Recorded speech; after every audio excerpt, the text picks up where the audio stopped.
El 6 de septiembre de 1522 llegaba a Sanlúcar de Barrameda la nao Victoria, capitaneada por Juan Sebastián Elcano.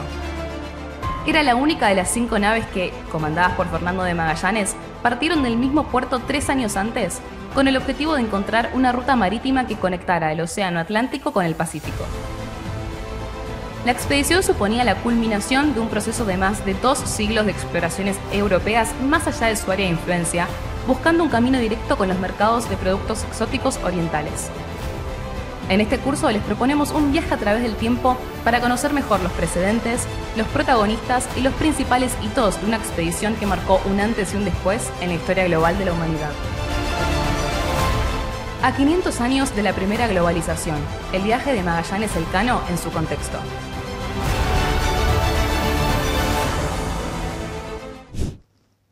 Hola, continuamos con esta serie de vídeos en los que tratamos de abordar algunos aspectos relacionados con la construcción naval, los tipos de barcos y algunos aspectos relacionados con el mundo marítimo medieval. Vamos a dedicar a la tipología naval, a los tipos de barcos. Bien, los trabajos de José Luis Casado, de Eduardo Aznar, de Miguel Ángel Ladero, de Elisa Ferreira, de Carmen Mena y de otros muchos historiadores e ingenieros navales que han dedicado sus esfuerzos a los estudios de la historia marítima permiten que hoy en día contemos con una nutrida descripción de la variedad existente de los tipos y subtipos de navíos que surcaban las aguas del Atlántico y del Mediterráneo a finales de la Edad Media. Lo que en principio presenta un serio problema de análisis se ha convertido con el tiempo en una fuente de estudio inagotable para ingenieros, marineros y expertos en arqueología naval.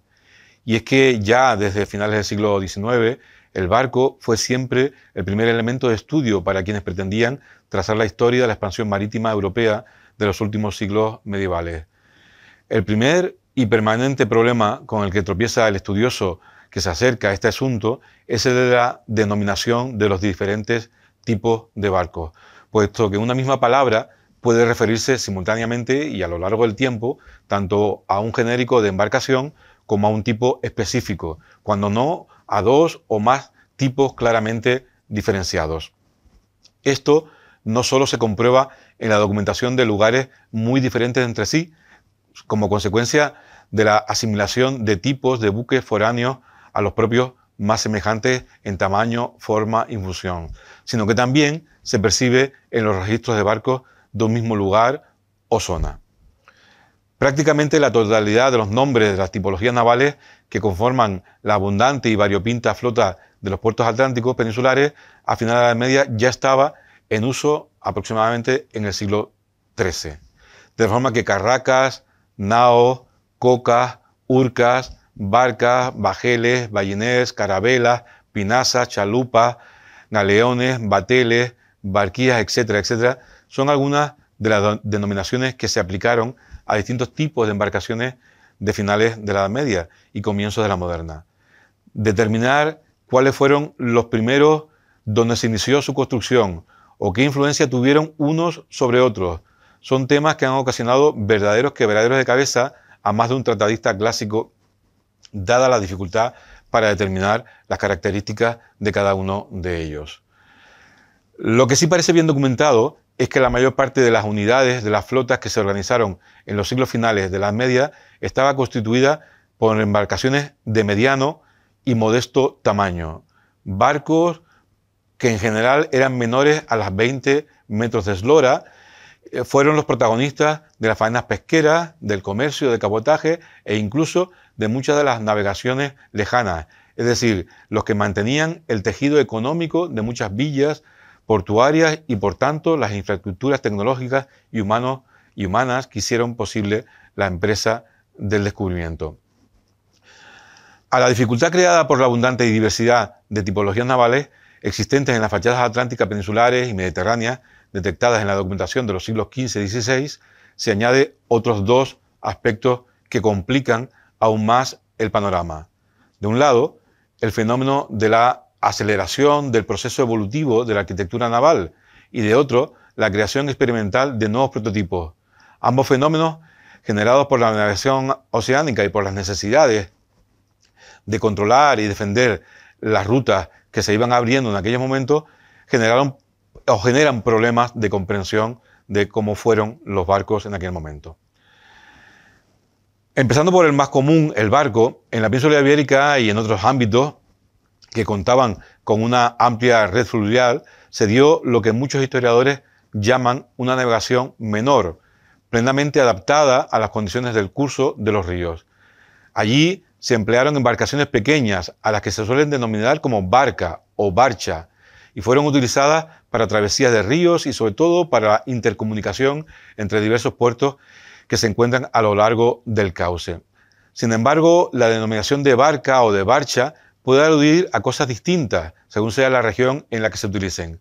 Así, según la profesora Elisa Ferreira, la barcha era un tipo de navío muy extendido en todo el Golfo de Vizcaya, en Galicia y Portugal, que se utilizaba en el comercio de larga distancia, con un tonelaje que variaba mucho, oscilando entre los 30 y los 180 toneles, que se empleaba velamen y aunque en ocasiones podía utilizar remos y un solo mástil.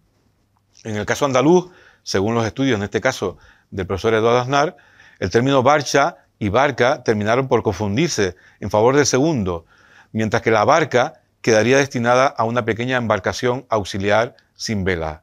Así pues, la palabra barco predomina en los documentos conocidos y la misma designa fundamentalmente a un navío de tipo mixto con una capacidad estimable de carga y que aprovechaba la mayor parte de su vaso. En las actas notariales, especialmente en las andaluzas analizadas, se deduce que estos barcos oscilaban entre los 11 y 31 codos, es decir, una medida entre los 6 y 17 metros, mientras que su aparejo se compone de una vela, de remos y timón. En lo que al precio de estas embarcaciones se refiere, es poco lo que podemos precisar, a pesar de contar con bastantes contratos de compraventa. Evidentemente, el precio fluctuaba en función de las dimensiones y del aparejo con el que se vendiera, de tal forma que un barco podía costar entre de 11.000 a 20.000 o 25.000 maravedíes. Depende, repito, de cómo estaba construido, del tiempo que tuviera, de la capacidad de carga, etcétera, etcétera. Normalmente dependía mucho del aparejo que llevaba. Por debajo de esas circunstancias y de unas dimensiones mínimas, los barcos normalmente eran más baratos. Hay algunos ejemplos respecto a ello. Y el siguiente barco del que vamos a hablar es la galera. Lo pueden ver en las imágenes, porque fue el protagonista por excelencia de la defensa militar del litoral hispano durante muchos siglos, aunque fue tradicionalmente construida en las atarazanas reales emplazadas en Barcelona, en Santander y también en Sevilla. Es sabido que son navíos largos y estrechos que se desarrollaron en el Mediterráneo y con un aparejo en principio poco adecuado para la navegación en alta mar, aunque eso no impidió que se utilizaran también en las rutas por el Atlántico. De su importancia como parte de las Armadas Reales tenemos constancia a través de su constante participación en las batallas que durante 3 siglos enfrentaron a castellanos, portugueses, italianos, etc. La carabela, cuya imagen también pueden ver, fue el protagonista de la navegación atlántica, sobre todo el protagonista de la navegación de altura. Es el velero indiscutible y de entre ellos, repito, la carabela tuvo el mayor protagonismo a lo largo del siglo XV. Está ligada a los acontecimientos de los grandes descubrimientos de los reinos peninsulares y ha dejado tras de sí una amplia información sobre su origen, forma, aparejos y condiciones de navegabilidad, lo que no ha evitado que surgieran notables controversias sobre estas cuestiones. La opinión generalizada y aceptada es que la palabra carabela deriva de la voz carabo, término árabe que se utilizaba para designar una embarcación pequeña de no más de 100 toneladas, con aparejo latino y seguramente utilizada por los árabes en el Mediterráneo para los intercambios comerciales. El uso de estas embarcaciones se extendió pronto por el Atlántico, de tal forma que en documentos portugueses del siglo XIII aparecen ya el término carabela, aplicado a ciertas embarcaciones de pesca. Sin embargo, en Castilla hay que esperar hasta el siglo XV para encontrar alguna mención al nombre de carabela, apareciendo ya plenamente desarrollada en sus funciones de navío mercante.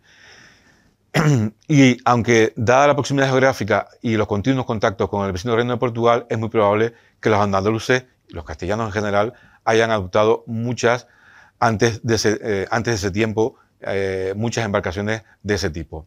En fin, la carabela es una embarcación más pequeña que la nao, que luego veremos, de forma más afinada, enormemente versátil, dado que llevaba un aparejo combinado, de la forma que le permitía izar velas cuadradas o velas latinas, según fueran los vientos, lo que le permitía afrontar mejor las exigencias de la navegación atlántica.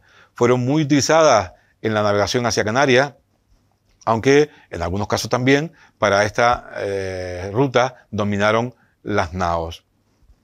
Las primeras expediciones, organizadas por los Reyes Católicos con destino a Guinea, también integraron por completo algunas carabelas, y las primeras armadas a India sabemos que también utilizaron carabelas. Fueron empleadas también en la pesca en la costa de la Brevedía Poniente, y sabemos asimismo que no eran especialmente grandes respecto a otros lugares de Europa, ya que su porte habitual oscilaba entre las 30 y 60 toneladas.